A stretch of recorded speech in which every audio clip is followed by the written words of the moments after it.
Thank you everybody for joining us here today. I was hoping to wait for a few more minutes, but I think we better get started. As always, my sessions, I always start with a little bit of a preamble or a story in terms of how this session came along. So later I'll explain to you the reason why there's a snakes and ladders board on the right. But basically this session came about maybe about 12, 15 months ago. I did a very scaled down version of this session to the Boston Consulting Group, at one of the career fairs. And I think it was quite well received. So I thought I developed a little bit more on this topic. So as I mentioned in my LinkedIn post, this session is not supposed to be like, you learn something tangible, like, writing a resume and things like that, right? It's more about a philosophical sharing session, some things that we should actually think about more often than we normally do about the career. In many ways, when I thought about this session, it is the foundational, like setting the strong foundations for everything else, right? As you carry on thinking about roles and applying for those roles and writing a resume for those roles, interviewing for those roles. This session is actually way before that. It's about, should I even apply for that role to begin with? Can I, and should I? That's the reason why I call this session the can I, should I, and how do I? Because it kind of forces people to think about whether the foundations are strong before they go off and apply for specific roles or explore specific careers and so on and so forth. So again, quite philosophical, and I definitely want to encourage people to ask questions. This is quite a quiet session because we have somehow lost the functionality to play music before while you're waiting. We kind of also lost the functionality to let you speak. So if there's any questions that you want to ask, or just feel free to put in the Q&A. The entire team is here from what I see.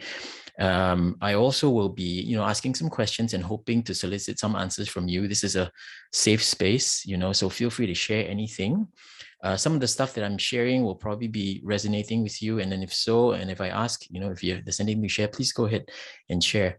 We just have a very down-to-earth, very real discussion. I might also, ask a couple of the team members, my team members, career coaches, certain questions as well, just to demonstrate that we're human too, and we go through specific, challenges just like any one of you. Okay, so anyway, welcome. Career Crossroads. Basically, I started with this. Hang on a sec. I press. Okay. So as you can see, I saw this phrase and I thought it was quite good. Now, has the time come to make a major change in your career? If it feels like the answer might be yes, then likely at a career crossroads, right? It is a moment in time where you need to make some big decisions about what you want from your work and your life. So I think this phrase kind of like starts everything about this session, right? So I don't know how many of you, okay, so maybe what I'll do is I'll just start whacking questions. How many of you here today are in a career crossroads? Maybe you can just write in the should we write in the chat session, in the chat? Okay, maybe write in the chat. I mean, how many of you are in a career crossroads right now? Yes or no? Yes or no? Just feel free to write in the chat, okay? And then as I say, we'll try and make this organic. And then, oh, cool. Okay, thanks guys.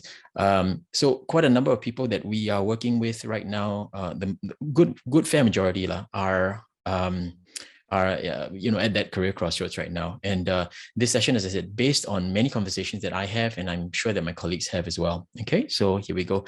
This phrase starts it all. Oh, this mouse. Okay, so crossroads happen when you don't expect it.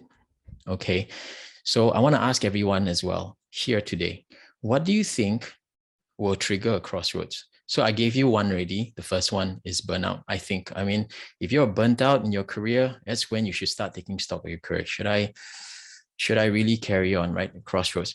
Does anyone want to guess what are some of the other crossroads that, so some of the other things that happen that will cause you to actually face a crossroads? Anyone? So please feel free to write. What do you think? What do you think would have to happen, in your current job or whatever it is, that will cause a crossroad to appear in front of you, and you think about, should I really carry on, or do I want to do something else? Anyone want to say? Retrenchment. Yeah. Thanks, guys. Alan, Anthony. Oh man, Anthony. Okay, check this out. I think that's why when I ask a question like this, I think that in career advisory, the relationship that we have, we always believe that you guys have the answers already. And all we are here to do is to guide you to make sure that you see the signpost. So let me tell you what I came up with. Burnout, toxic environment, someone said that. Anthony, you said that. Job redundancy, someone else said that, right? Market forces and market preferences. What that mean, right? Market forces is forcing your job to, to get lost. Market preferences say, I prefer a younger person, stuff like that. Okay, it's not really pleasant, but these are the things, right? The reason why I put in the snakes and ladders board is because for the guys here who are actually mid-careerists, it's gonna feel like a snake, right? So if you play snakes and ladders, it's gonna probably feel like a snake. So when you hit a snake, you go down, right? All the way down. And it's painful. It's like, lama, I'm so close to like there, and then I'm go all the way down. So for most people, especially if you're mid-career and something has happened, it's likely to feel like a snake at first. Okay, so the idea is that even in snakes and ladders, right? If you go down a short snake, you're hoping to get a high ladder. You see the thing that I'm trying to describe, right? So even though you're going down on a snake, if you move, you might actually end up getting a high ladder that brings you back and even more than where you were, or at least gets you back up again. So basically, these crossroads happen, and sometimes it feels like you're playing snakes and ladders, and you're very, very careful, scared that if you so-called roll something, you might hit a snake and then all go down, or the market forces has made your job redundant, and then snake and so on and so forth, right? So the idea is that before you go and explore everything, you need to make sure that you get everything in tip-top shape in order. Maybe practice your roll a bit so that you can avoid the snakes and go for the ladders. Okay, so crossroads happen when you don't expect it. And these are normally the cases in which they actually appear in front of you. So thanks everybody for answering this thing. And again, as I said, feel free if you have any questions along the way, just answer. We'll keep them. I might answer them halfway, might keep them to the end, but feel free to ask any questions. Okay, so the next one. So these are the things that, again, as I said, I encounter when I coach. 7 to 8 out of every 10, I'll hear some version of this. This is version 1. I saw this program, role, job. I'm very interested in pursuing. I've been doing X, Y, Z, whatever, for some years now. Sorry, typo. And I find the prospect of venturing to something new quite exciting. How do I make such a move? Next one would probably be something like the role I saw pays about $7,000. I'm drawing 4,000. I feel I have some of the required skills. How can I position myself for such role? Something like that. Okay. And then, or, there are 8 tracks on the TFIT program. Which tracks should I consider? I think this last one is something that all my coaches, my fellow coaches have experienced before, right? So as I said, this session is called the what? It's the how do I and can I and I should I kind of thing, right? So I don't know how many of you either one or all 3 are going through this right now or having these questions right now. Please feel free to let us know. Okay, so these are some of the things that we hear over and over and over again, right? So I thought that this session is the primer session, the foundational session that tries to make you think a little bit more, come back to basics before you go on to the specific things like writing a resume for this job. The questions you should be asking yourself is, do I really want this job in the first place? Things like that. Okay, cool. Thanks again, guys, for participating and writing. Okay, so these are the things, and these are the reasons why I sort of like created this session. Okay, now, most oftentimes when we're mid-careers, we are looking to pivot. Okay, we're looking to pivot, and with the career crossroads normally come with an element of pivoting. Okay, so I started this by defining what a pivot means, right? So I tried to, it's a verb, right? For business owners like myself, it's a daily grind that is required more planning, pivoting, and coffee than I could ever imagine, right? Also, there's a lot we still don't know. Here's what we do know. The brands that will make it through this pandemic will be the ones who pivot quickly to meet their consumers where they are now. Same thing, you can apply it to a worker, right? Well, there's a lot we don't know. Here's what we do know. The people that will make it through this pandemic will be the ones who pivot quickly to meet the requirements of a specific type of job, for example. That's whole idea of pivoting, right? So that was from the Business Times. From the Straits Times, Terminal 10 was among the businesses that were allowed to pivot to sell food and drinks last October. So another family-style karaoke brand, Teo Heng KTV, pivoted the rooms in 4 branches to study rooms and co-working spaces, right? Okay, so that's the whole idea of pivoting. We hear that a lot because we talk about career pivoting. People say, I'm looking to pivot my career and so on and so forth, right? So this is basically the basis of what a pivot means. To define what a pivot is, all right, it is basically, according to the dictionary, it is to modify while retaining some continuity with its previous version. Okay, so the startup was able to pivot the app to a new market without losing too many man hours. Okay, so that is the basis of actually a pivot lah, basically. So you modify something like Teo Heng KTV. It was able to pivot. Why was it able to pivot? Because they already had the premises and all the facilities to do so, right? You can pivot from a nightclub to something in the day serving food and so on, because you already have something, right? So you retain some continuity with the previous form of your business. And I guess in the case of employees, yourself lah, right? So pivoting. So now at this juncture, I'm just gonna share with you my pivot story. My pivot story is basically like this. So my first 10 years, it's also my elevator pitch. When I get interviewed, I say these words. My first 10 years, I was a headhunter. I did banking, purely banking, recruitment roles, all the way from analysts all the way to MDs within banking. 2012, my son got born, and I decided that I wanted to pivot into something else and drop all the sales part. And I asked myself for a long time, for a significant amount of time, what is it that I'd be good for, right? So I needed to retain my skills, but I wanted to find something, and I wanted to find something that could preserve my skills. Career advisory was a very, very natural thing, right? Because I could keep all my implicit skill sets, my interaction with people, my knowledge of the financial markets, and so on and so forth, and help people. It is literally like a recruitment role without the commission structure, right? So that's actually my sort of pivot story. Does anyone here, and I'm sorry, we don't know how to let you speak, but anyone want to tell us a bit about pivot, like, what you were doing, what you're doing now, and more importantly, what do you think were the elements that helped you pivot? Is it luck? Is it really luck? Or is it you were lucky to know someone, for example? Anyone want to contribute? And while you are typing and sharing, I just want to put a couple of maybe one of my colleagues on the spot. And I always choose Lionel because Lionel's story, becoming a career coach, was the most most different, I think. Maybe he'll tell me that other people were. Lionel, can you come on camera, please?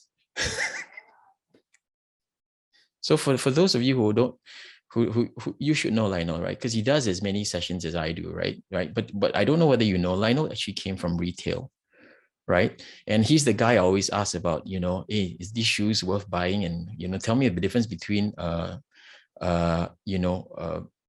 what is that, vulcanized rubber and things like that, right? So anyway, he pivoted into career from that to career coach. So I want to ask him, sorry, bro, put you on the spot, but did you go through all these can I, should I, and and what kind of, what do you have to, what did you have to go through in terms of your mind to make that pivot successful? How did you manage to pivot successfully to becoming a career advisor? Oh, okay.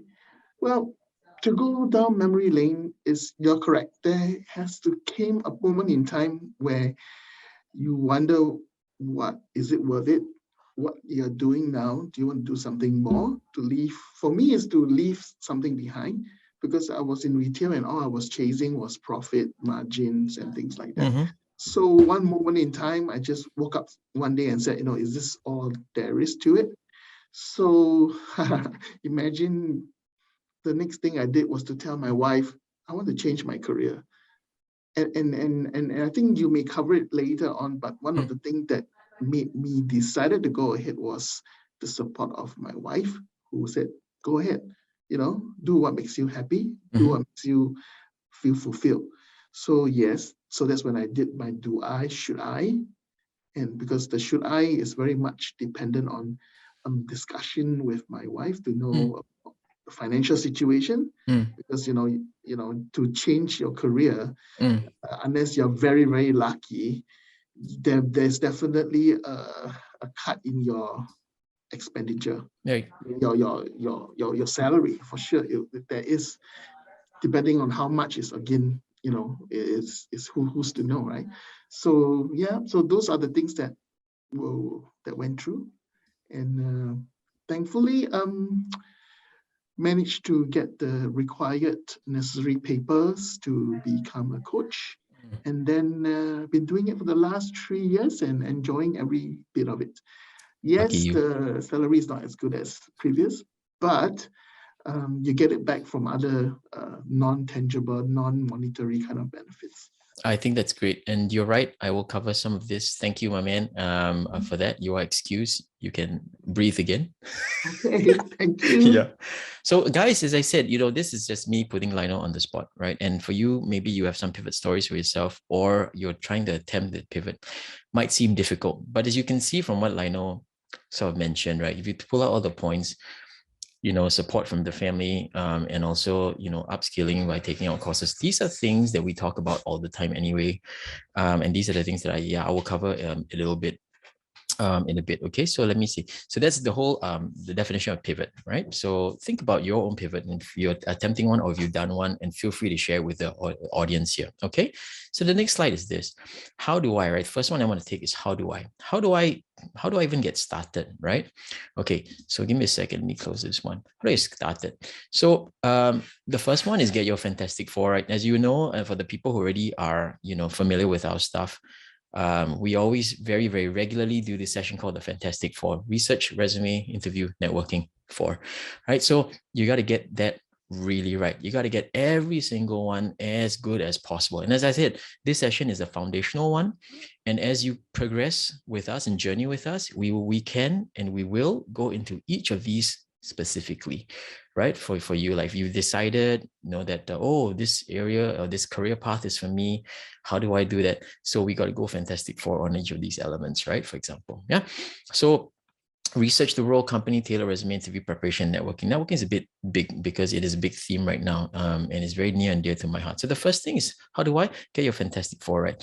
The next thing is basically your unique selling propositions, right? What makes you special, in essence, is what a USP is, right? So you got to think about yourself. Every time that we talk to people, they say that, how do I stand out from the crowd? Okay, how do I make myself a bit different? And it's very daunting because I'm going to get lost in the crowd. So I think unique selling propositions are very important, like geographic or language expertise, right? Maybe you've worked across the world and so on and so on. Incorporation of your previous career experience and skills and new skills picked up and showcased. So for example, again, using someone like myself, right? I was a headhunter, and a headhunter was back in the day, 3,000 of us in the market, 3,000, and that was my competition. But that's not really my competition because I was a front office headhunter, which means to say I specialized in front office roles, revenue generating roles. So it's not all 3,000 do that. Okay. I think maybe about 300 do that. Right. So all of a sudden, right, my unique selling propositions, right, are that I'm very specialized in a specific, and I bring a specific set of skills. And so the competition isn't everyone. If I design my resume to be very general, yes, I'd compete with everyone, but I design my resume to be very specific. So I only competed with a much smaller group of people. Okay, so I want everyone here to think about what your unique selling propositions are. You will definitely have some. There is nobody that I've met that doesn't have some sort of interesting thing that they can leverage on in the past and in their career and so on and so forth. So think about what your unique selling propositions are that set you a little bit apart. And all of a sudden, you'll see that the competition is actually not as big as you thought or feared. Okay, this is the next thing. And then the last, well, not the last one. I think the third most important thing would be proactivity and discipline. I think you probably hear this with some of the sessions. Certainly, I know Lionel talks about this in his sessions about routines and self-care.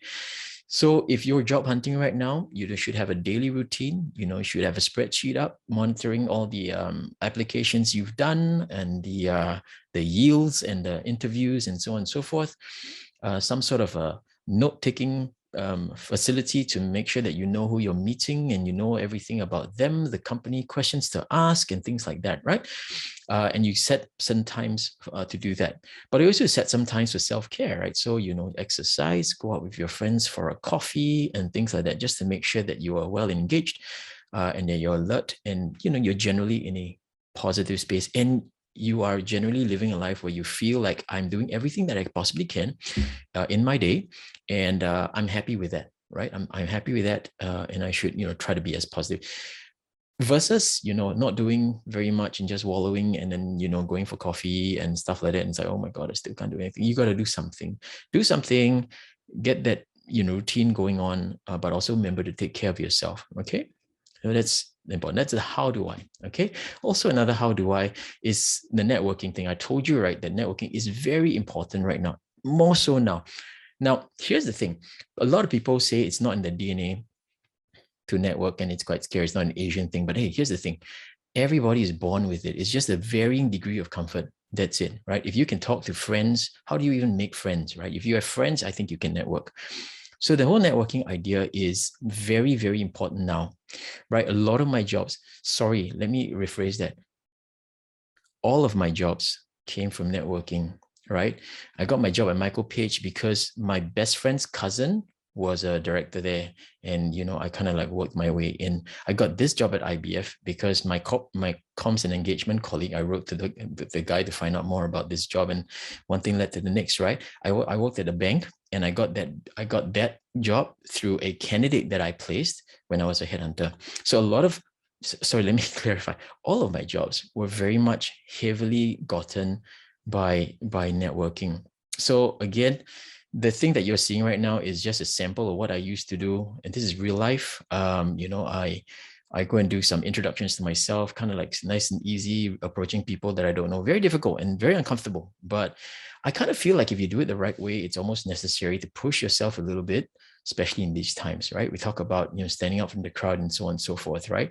So I do a lot of this in my past. I still do it now, to be honest. But when I do it now, I actually go and do this kind of emails to source for jobs and to make new friends in the market, so that I can help job seekers ultimately. Right. So I talk to people and I ask, hey, do you have any roles for our job seekers and so on and so forth, right? So I kind of try to do this quite regularly. So, and one of the things I'm also proud to say that I can do is, if you've seen me on all my webinars and all these dialogue sessions with IBF fellows and industry professionals. So those guys, I really just go out and just try to get to know them, right? So I get to know them, and I pitch a proposition in a very, in my way, a very non-threatening, non-pushy way, tell them about the whole rationale of what I'm looking for, have a good conversation, and the next thing you know, they're on my WhatsApp already, and we're communicating already. So I think that's just the basis of the importance of pushing yourself out there. Okay. Okay. And obviously the last cheeky thing would be, this is, basically interaction between me and him, da, da, da, da. So in this story, I reached out to him, he reached back out, he told me a specific person to reach out to, and I did. I interviewed, got the job, decided not to take it because it would result in me traveling for like 70%. Couldn't do it because back in the day I had a kid and I didn't want to be an absent father. Done, finished. That's the end of the story. But the truth is, if I didn't, I ask myself often, if I didn't reach out to this guy, would I still be in that process? Would I even get interviewed? I don't know. Maybe some question to be debated, but that's just what I did, and it's helped me throughout my career. And of course, the cheekily, how do I? Well, you reach out to career advisor, right? I mean, like for those people who know us and people who don't, this is the email address to book a one-on-one session with us.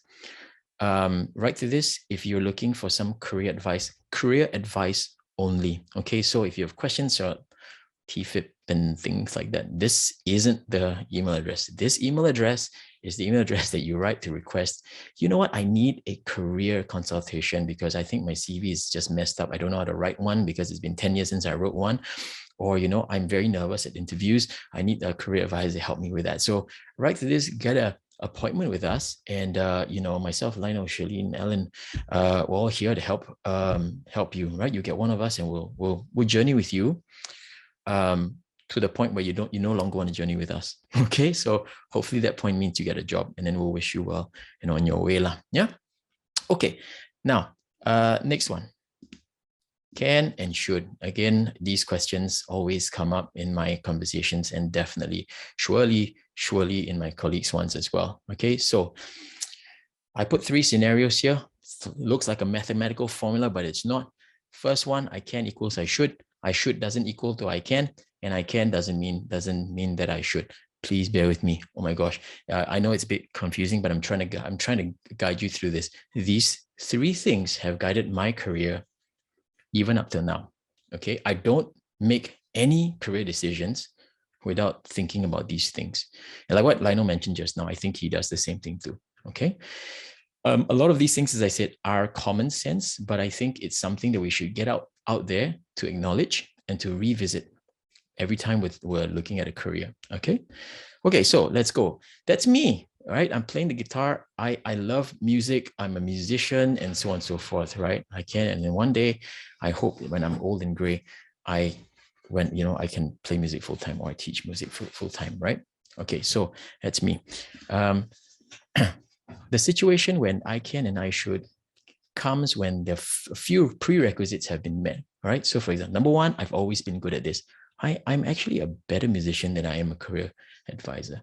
I don't know whether you can measure that, but for those people who don't know me, but it's been in my blood since I was young, and so on and so forth, right? I write, anybody here wants to start a band, just tap me up and we can talk, right? So first things first, I've always been good at this something. So for me, it's music, right? I am, or we are in the time of my life or our lives where we can afford to do this. As I said, in my future, when the kids' university, fees are, or the trust funds or whatever you call it, right? The endowments are settled, and I'm relatively debt free. This is the best time for me to do it. Okay, and if not now, when you only live once, right? So for me, a situation where I can play music and I should definitely play music is when these 3 things are met. I'm good at it. I can afford to do it. And if not now, when you only live once, yeah, man, let's do it. Right. So that's how I think, right? It can't feature in my life right now as much as I want to. And the reason is because one or more of these things are not met. Okay. And for this, in this instance, it's number 2, because the kids are still young, mortgages and so on and so forth. So not yet. Okay. Next scenario is I can doesn't mean that I should. Okay. I've always been good at this. I can do this job. I can do this. Okay. But the desired path is unstable and I need stability for now. So again, right? Being musician in Singapore doesn't naturally go together. Okay. The desired path is unstable and I need stability for now for whatever reasons. Okay. So I can, but doesn't mean I should do it now, or doesn't mean that I should, right? In this scenario, I'm prioritizing my larger environment over the myself. When you guys listen to what Lionel said just now, he said what support did he need? He said that he needed the support of his wife, right? That the other person in his life that said, hey, we can do this, you can do this, we should do this, you should do this, right? So basically, he is prioritizing the larger environment over himself, right? So even though you can, and even though Lionel can do something, or I can do something, doesn't mean I should. Not right now, but maybe later on, but not right now. Doesn't mean that I should. Okay. So the last one is I should, doesn't mean that I can. Okay. So and this is, okay, look, for the people applying for TFIT, I am not shooting it down. I'm just giving you another opinion. Okay. Right. The market can't get enough of these talents of these jobs. Look at the graphic on the right. Cybersec and cloud, UI, UX, big data, digital visualization, AI, machine learning. The salaries for this job are ridiculous, right? They're crazy, as you know. The market can't get enough. I should really get into this. I hear the money is incredible, but I don't naturally enjoy nor gravitate toward the material. Okay, so for myself, I really envy people who can do one of these things on the left. And I know that they'll probably be driving Ferraris at some point, in the next couple of years if they do this. But it's just not me, because my natural skill sets are not compatible with certain things, right? So my colleagues will probably laugh at me because, if they give me anything data driven, I think, they just laugh and just watch it burn. Okay. All right. So for myself, I'm not naturally compatible with this. Can I do it? I probably could, but I don't know how long I could do this, right? So for myself, even though I should do it because it's great, it's like the next big thing. Oh my goodness, everyone wants people like that. Oh my goodness, they're throwing money at them.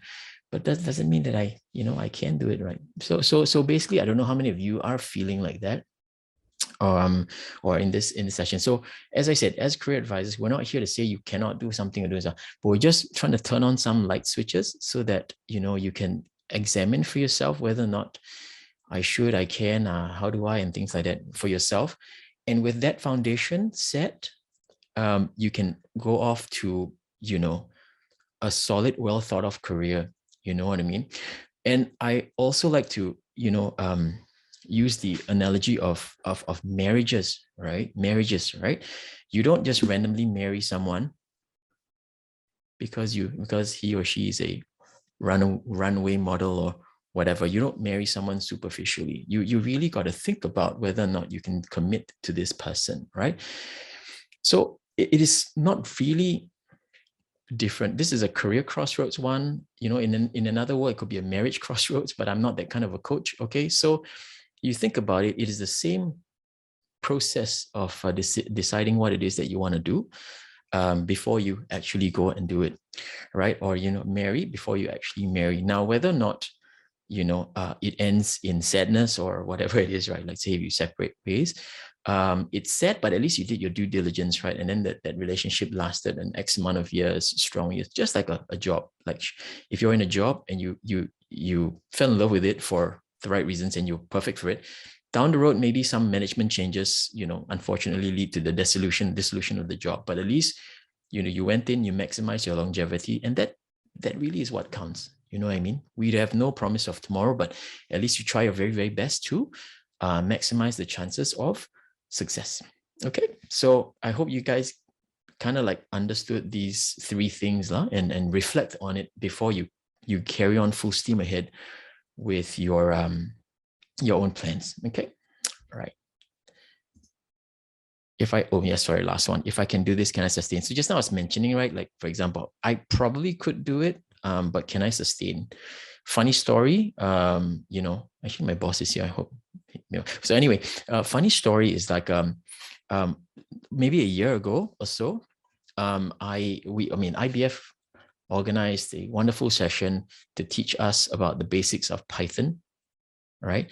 And for myself, I keep telling my colleagues, I thought it was a snake. Well, Python's a snake. And then I realized that you use Anaconda to launch Python, for those people who know. So I was like, right from the beginning, lost really, right? So I remember in that session, the trainer was really nice and he was trying to go as slow as possible, but I just really couldn't get into it, right? And I remember commenting to myself, my gosh, if I did this, I think I would faint. I don't know how long I could survive. I'd probably get salary of $25,000 a month, but I'll last probably 1 month and I'm out already. So for myself, I think about, if I do this, can I sustain? Maybe it's something that, you guys can relate to. Yeah, so that's just wanted to share that funny story.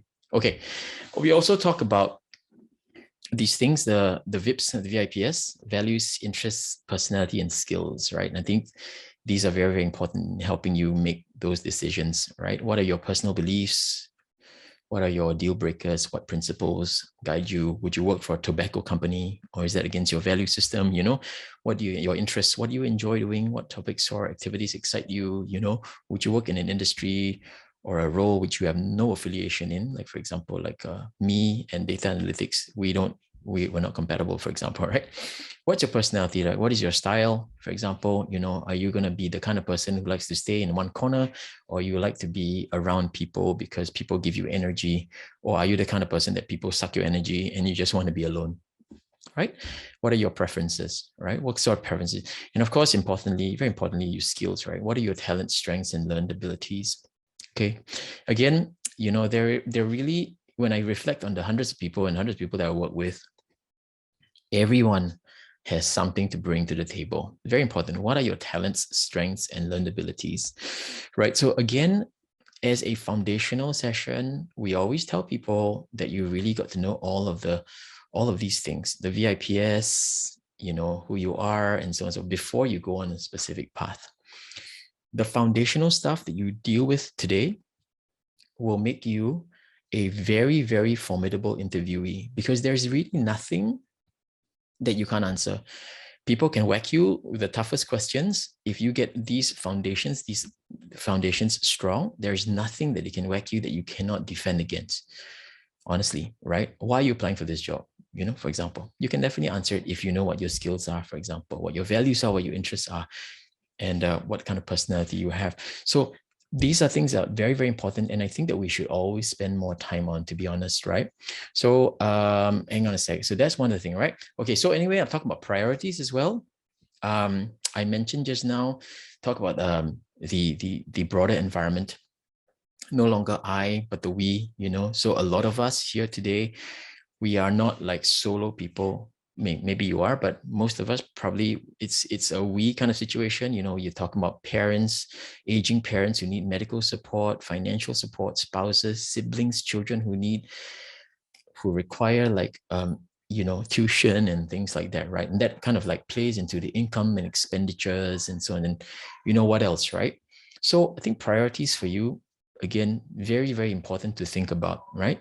And you know, I probably missed some stuff, like what else? So priorities aren't really bad or a drag. They provide happiness also, right? So for myself, 2 kids, not very cheap, you know, but they are a source of great happiness for me. So, you know, you yourself have your own, you know, priorities, and they're not always a drag. I mean, paying for stuff is a drag lah, but at least, you know, they provide, you know, certain things provide happiness to you, and it's worth investing in. Okay. All right. So I'm just blazing through so that we can have some general questions, Q&A. If you have any, feel free to keep on writing or writing the chat box or Q&A. I'm not monitoring it because I can't see it, but please feel free to ask any questions and we'll try to answer them. Okay. Yeah. And I love this graphic, guys. And I think that if you kind of understand what it means, there are always two elements that are fighting these forces, right? So that's the brain and the heart, right? So I love this graphic because it is the brain stopping the heart from like, you know, kind of like going off and endangering itself, right? So basically your priorities are your, are your, is basically your head, right? The things that you need to do.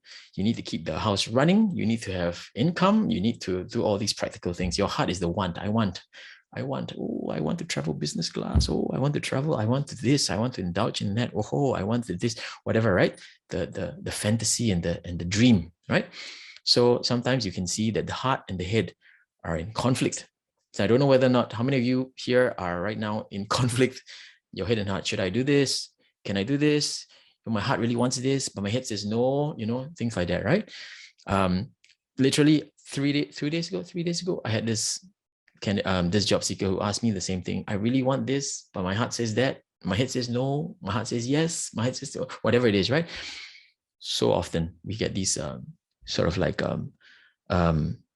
conversations, right? So before I end off and I want to ask some questions, right? You can see the one on top is basically the head and the heart. They're together. I can guarantee you the best formula is this, right? A very good decision, career-wise or even in life, is a balance where the head and the heart are in equilibrium, to be honest. I mean, for me, that's it. If your heart says, I really want this, and your head says, that's actually a very good idea. Shake hands. That's a very good decision, right? Same thing, right? The head says it's the logical choice, and the heart says, you know what? I agree, right? That is basically the fundamentals of a very, very good kind of like a decision. Okay, so again, as I said, this session was not meant to be very, very long. I want to give 15 minutes or so to just anyone here who have any like questions that you want to ask, burning questions. As I said, this place is a very safe space. Okay, I want to hear from you guys. Does anyone have anything that they want to share with everyone else about what they're going through, and maybe we can spend a bit of time to think about, we can share our own thoughts on how we can approach this, or how we can help you overcome certain things, or any decisions that you are facing that you want to talk about. So feel free to post any chat questions or Q&A questions. Again, I don't know why I can't really see things, but maybe my colleagues can monitor. Any sort of questions that you want to ask, guys? And colleagues, if you can see anything, you help me see. I don't know why my screen said it. Yeah. Yeah. I'm just trying my best to reorganize my screen so I can see. Feel free, people, to ask. And you have literally 4 coaches here. So we're here to try our best to answer questions, right? Okay, I can see myself, but I just don't know how to pull the Q&A chat. Guys, do we have any questions you can help or help me spot? Shuling wants to know that she's trying to get into tech, but Shuling, okay. Yeah, but she couldn't get in. So any advice for you? I'm trying to get oh, I see it now. I'm trying to get into tech, but it is hard to gain into data. Well, Shuling is a very broad question, to be honest. I mean, wondering whether or not you have certain things that the job requires, like this technical skills, for example, that the job will fundamentally require. Like, for example, our TFIP program will require a specific type of background academically, and the reason is because that the stuff that you learn in those courses will really, really help you in terms of the day-to-day challenges of the job, right? Ironically, my background is in engineering. Well, I don't know whether or not you've actually applied for the TFIP. If you have and you're unsuccessful, you know what? I don't want to comment on anything, but trust the process.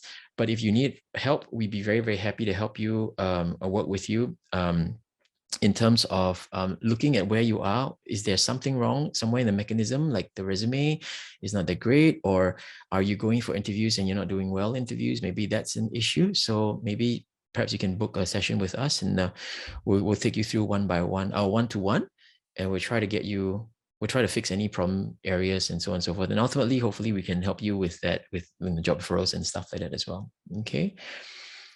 Oh my God, the chat disappeared again. Geez. Sorry. Any other sort of questions? Okay. Guys, so sorry, Lionel, Shalene, anyone can help me spot? I don't know what's up. When I'm doing full screen, I just can't get access to the Q&A or the chat thing. I clicked and then just now I could read Shuling's question, but I can't read anymore already. No problem, Adrian. This is Alan. Hey, There's one question from Andy. Andy. He's asking what are the challenges of relocating back to Singapore? Oh, or okay. maybe finding a job in Singapore rather. Yeah. Yeah, I think the number one thing would be, and all of us, each of the coaches, we're actually working with overseas Singaporeans right now. So for myself, I think that to be honestly, I think that if you're Singaporean and you're working overseas, the challenges are really about updating your resume to reflect local market conditions, but also just basic things like time zone, like to organize interviews and stuff. I'm working with a guy in Canada right now. I think Lionel knows this guy. And the time difference is quite immense, right? So certain practical things like that are quite difficult. Also, time to wait for you. Like, for example, how long does the company need to wait for you? How much notice period? And plus relocating back to Singapore again, how long does it take? That also could factor in. So if like you're on a 2 month or 3 month notice period, then you have to relocate back. That's a significant amount of time. So those are probably the practical things that we sort of like encounter, and these are the things that you probably have to answer lah. Yeah. Okay. Ellen or Lionel or Shalene, anything else that we can try to tackle? Because I'm drawing a blank right now. No worries, Adrian. We'll try to help you over here. Okay, there is another question, probably one of the more very popular question about ageism. How realistic is it for someone older than 50 to have a career change or land a job, even with the right experience, skills, acquire new skills, Okay, so this question, I'm going to give my opinion, and Ellen and Lionel and Shalene, you guys have worked with people as well. Feel free to jump in as well. It is realistic for people over 50 to have a career change. Honestly, the key really is to find the organization or an organization that is embracing of these things. To be honest, so my personal experience, just mine, and that's the reason why I asked the rest of the guys to chip in, is that the smaller the organization, there is a correlation between an increase in in chances lah, basically. So for me, right, if it's a big gigantic bank and they're getting about 1,000 resumes a week, and they have the how do you say, the privilege of picking and choosing and cherry picking, it's not impossible. It just makes it a lot harder. I find that the smaller organizations a bit more nimble, they're a bit more open, they have less applications, and they're not as rigid. I think the word I'm looking for is rigidity. You know what I mean? And also, I think to maximize your chances of getting after 50, for example, is just, again, practical things. You have to have the best version of the resume that you can produce with all the necessary keywords, and to show that even though you are 50, you are still keeping in touch with, current trends and so on and so forth, doing, very 21st century hip things, for example, right? So some practical things, and, to be done on your own, and also, some, and just my own personal opinion about the size of the organization. And guys, Ellen or Lionel, anyone else want to add any thoughts on any success stories? I recently had one. 50 years old, went back to work again. But do you guys have any other comments that you want to make, guys? Yeah, I would say it's realistic. It's possible, because I, just like Adrian, I do have quite a few candidates who either career change in their 50s, or if not, unemployed for a while, but still in their 50s, and they do find employment. Recently, there's a gentleman who just turned 50 and was unemployed for about 18 months. So he finally got a role. So he did it through a lot of hard work, networking, and things like that. Yeah. So it's basically how hard are you gonna go for it, and it's always good to have someone such as a career coach, or maybe a good friend, someone to support you in this, because it's not easy, but it's not impossible. Surely it's not impossible. Yeah. Thanks, man. At this juncture, before we carry on answering questions, I hope there are some more in the remaining times. Serene, can you just launch the survey for us? For those people who are new to this and people who are not, the survey that you're about to see will literally take you 15 seconds to fill, but it will give us a multiple of benefits, right? We're going to find out whether or not these sessions are good for you, and so on and so forth. And then it helps us to think about what kind of sessions we want to do for you in the future, right? So hopefully you can give us, if you'd like to just, give us some feedback, some feedback, and be very, very thankful for that. Literally, it will take you, my goodness, just 20 seconds. Okay. So, if you don't mind, that'll be great. Okay, guys, while the kind of people in the audience are doing the feedback, can we try to tackle some of the questions that I still can't see? Any more questions? So, and feel free to ask some more questions, guys. Feel free. You have every coach here. We have someone asking what's the general culture like in this industry? What industry? In this industry, the financial services industry or the banking industry. Such an interesting culture. How do I say? I think, be it surface level or what, I think everyone is being as progressive as possible, to be honest, right? I mean, we have a lot of firms who are talking about DEI, so diversity initiatives and so on and so forth, right? So I think that one is the way to go. Women, really big push for women to come back to the workforce, come back, returning mothers and so on and so forth.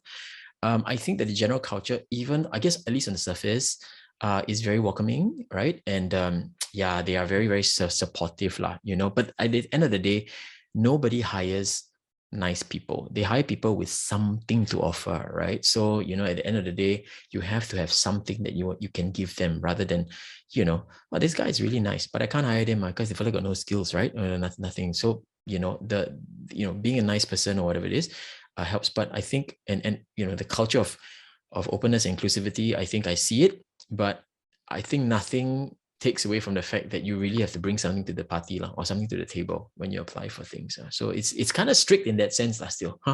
So hopefully that kind of answers the questions. Any Yeah, one more question, Adrian. Yep. One more. A gentleman asking about those who are preparing for a tech career kind of thing, spending a lot of resources, taking classes, certification, cloud ML, data analytics, and so on. Yep. And the very keen observation this person has is that these skills requires time to build. Yeah. So how to overcome this so that he or she could gravitate towards a smooth transition? I think that's the question. Wow. Okay, gravitate towards what he or she wants to do, is it? I'm maybe okay. So let me see if I understand the question. Okay, so you are investing time and resources on certifications and so on, and that's a good thing because, as I mentioned, Lionel is a coach. He invested time on that cert. I did too, right? Because it become a prerequisite of our jobs, and certainly I think the things that this person is doing is probably doing it because maybe it's prerequisite for his or her her job, right? So the thing about it is that when I got certified, I did it for a reason. And it's a very specific reason. So whatever you're doing, I think there should be a very specific reason why you're doing it, and it should be a very very solid thread through the resume throughout the career. Also, for all the people who are asking the questions, I would definitely say that because we don't really know you all, definitely recommend you to come speak to us one-to-one so that we can get to know you and get to see, like resume and just go step by step, element by element, the Fantastic Four, one by one, your version of Fantastic Four and how strong they are. And then we can help you. And also one of the things about what the question the gentleman asked, I think one of the things as well, if you haven't considered it, and I don't know whether or not it's kind of answers your question, but I've come to realize that I believe more and more about the whole idea of going through the contract route, to be honest, right? I think it's an easier way to get in. Now, if you've had all these courses, for example, but no prior experience, apart from just taking courses, one of the paths of least resistance would be to actually consider a contract role, because it's the easiest way to get your foot into the door. And we've seen, and we work with external headhunters and recruiters to supply them with some of these kinds of candidates, right? Some people with basic skills, get them in, foot in the door, and then coach them to become the best versions of themselves, get their contract converted to permanent. Not always will happen, but our key would be to work with external people to utilize your skill sets, but also to get you into the door. So maybe subcontracting would be one of the things that you can consider as well. Okay. Sorry, still blind. Anyone else? We have one last question. What are some Sure. smooth transitions from being a CPA where one can use such skills? What are somewhat from being a CPA? Smooth transitions from being a CPA where one can use such skills. Okay, so if you're a CPA, I think you're going to be very, very useful for a variety of things. And I don't know, that is a very, very open question. I don't know whether I can answer it. A CPA is great for a variety of things, to be honest. Like for example, I can definitely see a CPA in an analytics role, for example. I know sometimes the prerequisite is a bit off, but if you can do numbers, but if you can do Power BI and Tableau and you can visualize numbers, and you top it up with a bit of a course in analytics, I think it'll make you quite formidable. So that's one area. CPAs are fantastic for traditional investment banking as well, although those opportunities are quite hard to go by, and there's a specific type of pathway. But IBD is something that would be very, very useful. IBD, then an extension, private equity, for example, would be very useful for that, because it's all about using your financial accounting fundamentals to get or to evaluate deals and so on and so forth, right? But broad question for the person that asks, but a variety of things that you can sort of like top up and explore, for example, different pathways. So hopefully that kind of answers the question. Thank you for asking. Maybe time for one more. Is there one more question? Anyone else want to throw one more question before I close the session at all? Anyone?